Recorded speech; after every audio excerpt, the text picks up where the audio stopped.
Hello বন্ধুরা, আজ আমি তোমাদের সংসারের কাজকে সহজ করতে খুবই সহজ টিপস নিয়ে এসেছি, যেগুলো তোমরা করলে তোমাদের সংসারের কাজ অনেকটাই সহজ হয়ে যাবে আর সময় ও খরচ অনেকটাই বাঁচবে। তো অনেকেই আছি আমরা যারা জিন্সের প্যান্ট ঠিকঠাকভাবে ভাঁজ করতে পারি না। তো আমার এই পদ্ধতিতে যদি জিন্সের প্যান্ট ভাঁজ করো তাহলে কিন্তু প্যান্টটা খুলেও যাবে না আর সুন্দরভাবে ভাঁজ হবে। তো দেখো, কোমরের দিকটা প্রথমে এইভাবে ভাঁজ করে তারপরে পায়ের দিকটা এইভাবে দু ভাঁজ করে দিতে হবে। আর এই যে কোমরের দিকে যে ফাঁকা জায়গাটা আছে সেই জায়গাটার মধ্যে এই পা দুটো এইভাবে ভরে দিলে সুন্দর একটা জিন্সের প্যান্ট ভাঁজ হয়ে যাবে।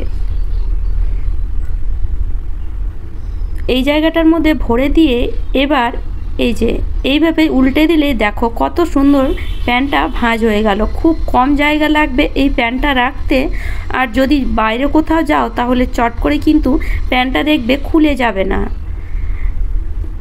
তো আশা করি টিপসটা তোমাদের কাজে আসবে। তাহলে চলো পরের টিপসে যাওয়া যাক।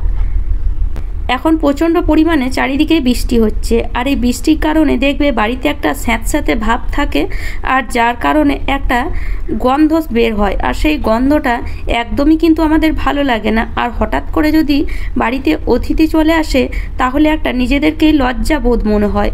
তো আজ আমি একটা পদ্ধতি দেখাবো যেটার জন্য তোমাদের অনেক পয়সাও খরচা করতে হবে না, আর যদি এটা ইউজ করো তাহলে বাড়িতে যে কোনো পোকামাকড়ও থাকবে না, আর বাড়িতে একটা সুন্দর গন্ধও কিন্তু সবসময় ছড়িয়ে থাকবে। তো তার জন্য কিছুই করতে হবে না। দেখো, এখানে একটা নিয়ে নিয়েছি আমি যে মটিংয়ের মেশিনগুলো হয় সেই মেশিনগুলো। তো সেই মেশিনগুলো নিয়ে এইভাবে এটাকে সুইচ বোর্ডের মধ্যে লাগিয়ে যেমন আমরা মটিং জ্বালায় ঠিক সেরকমই এটাকে জ্বালিয়ে দিতে হবে। তারপরে একটা কর্পূর নিয়েছি।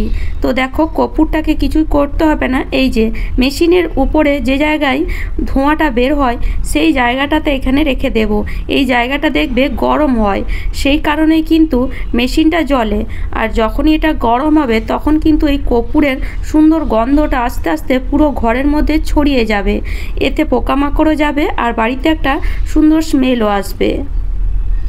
যখন আমরা আটা চালাই এইভাবেই নর্মালি আমরা আটা চালাই, কিন্তু দেখবে আটা তো বাটিতে যতটা বা থালায় যতটা পড়ে বেশিরভাগই দেখবে এইভাবে বাইরের দিকে বেরিয়ে আসে।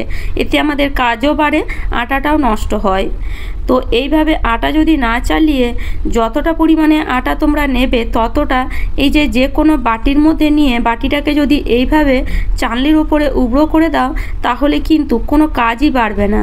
সুন্দরভাবে এইভাবে খালি বাটিটা ঘোরাতে থাকবে, দেখবে আটাটা খুব তাড়াতাড়ি চালাও হয়ে যাবে আর আমাদের কাজটাও খুব কম হবে। চারিদিকটা আটা পড়বে না, এতে আমাদের কাজটাও কমে যাবে আর আটাটাও কিন্তু এতটুকুও নষ্ট হবে না। তো আশা করি এই টিপসটাও তোমাদের অনেক কাজে আসবে। তাহলে চলো পরের টিপসে যাওয়া যাক। আমাদের অনেকেরই বাড়িতে এরকম কাঠের ফার্নিচার আছে। কাঠের ফার্নিচার যদি আমরা ঠিকঠাকভাবে পরিষ্কার পরিচ্ছন্ন না রাখি দেখবে ফার্নিচারের মধ্যে একটা কালো ভাব পড়ে যায়। যেমন দেখতেই পাচ্ছ আমার এই কাঠের ফার্নিচারটার মধ্যে একটু হালকা কালচে ভাব পড়ে গেছে। তো এই কালচে ভাবটা খুব সহজে আমরা দূর করতে পারি একদম ঘরোয়া পদ্ধতিতে। তো তার জন্য দেখো, একটা জায়গার মধ্যে 1 গ্লাস পরিমাণে জল নিয়ে নেব, আর তার সাথে সাথে নিয়ে নেব 2 চামচ পরিমাণে চা পাতা। এবার এই চা পাতাটাকে গ্যাসের মধ্যে বসিয়ে কিছুক্ষণ ধরে ফুটিয়ে নিতে হবে। যেমন আমরা চা তৈরি করি ঠিক সেরকমই এটাকেও চা তৈরি করে নিতে হবে। তো 2 চামচ নিলে কি হয়, চা পাতাটা একটু কড়া হবে, আর কড়া চাটাই আমাদের দরকার এই ফার্নিচারটা আগের মতন রং ফিরিয়ে আনার জন্য। তো চাটা ভালো করে মোটামুটি 5 থেকে 7 মিনিট ফুটিয়ে নেওয়ার পরে চাটা যখন পুরোপুরি ঠান্ডা হয়ে যাবে তখন চাটাকে ছেঁকে নেব। একটা আলাদা জায়গার মধ্যে চাটাকে এবার ছেঁকে নিয়েছি। দেখো চাটা কতটা লালচে ভাব এসছে চায়ের মধ্যে। এবার এখানে আরেকটা জিনিস দিতে হবে, সেটা হলো নারকেল তেল। যে কোনো নারকেল তেল বাড়িতে যেটা অ্যাভেলেবেল আছে সেটা এখানে 2 চামচের মতন দিয়ে দাও। এবার ফার্নিচারটা একটা শুকনো কাপড় দিয়ে ভালো মতন প্রথমে মুছে দিতে হবে যদি ধুলো ময়লা ওপরে বসে থাকে। তারপরে এরকম একটা পরিষ্কার যে কোনো কাপড় বা রুমাল নিয়ে নিতে পারো, আর এই যে জলটা, এই জলের মধ্যে কাপড় বা রুমালটা ভালো করে চুবিয়ে তারপরে ফার্নিচারটাকে মুছে দিতে হবে। তো দেখো এভাবে রুমালটা এইভাবে আমি ভালো করে চুবিয়ে তারপরে রুমালটাকে একদম মানে জলটা নিগড়ে নিয়েছি। এবার এইভাবে যদি এটাকে পরিষ্কার করো, মানে এইভাবে যদি একটু মুছে দাও, তাহলে দেখবে একটা সুন্দর গ্লেজ ভাব ফার্নিচারের মধ্যে চলে আসবে।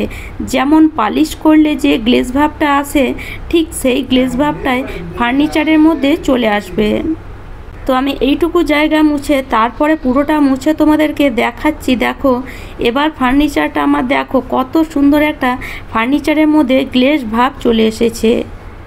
তো এইভাবে কিন্তু আমরা খুব সহজে আমাদের বাড়িতে ফার্নিচার পালিশ করা ছাড়াই ঘরোয়া পদ্ধতিতে ফার্নিচারগুলোকে আগের মতন করে ফেলতে পারি। এই বর্ষাকালে যদি তোমরা মাচিস ব্যবহার করো তাহলে দেখবে বেশিরভাগ মাচিসই কিন্তু নষ্ট হয়, কেননা এই মাচিসের মধ্যে একটা স্যাঁতস্যাঁতে ভাব চলে আসে, যার কারণে মাচিস ঠিকঠাক জ্বলে না, বারুদগুলো বেশিরভাগই নষ্ট হয়ে যায়। তো যদি মাচিস ঠিকঠাকভাবে জ্বালাতে চাও তাহলে এই পদ্ধতি ইউজ করলে একটাও মাচিস কিন্তু খারাপ হবে না, মানে ঠিকঠাকভাবে জ্বলবে, স্যাঁতস্যাঁতে মাচিসের মধ্যে একদমই পড়বে না। যে কোনো একটা কৌটো এরকম নিয়ে নিতে পারো, তারপরে সেই কৌটোর মধ্যে নতুন যে মাচিস আছে সেই মাচিসগুলোকে কৌটোর ভেতরে ভরে দাও।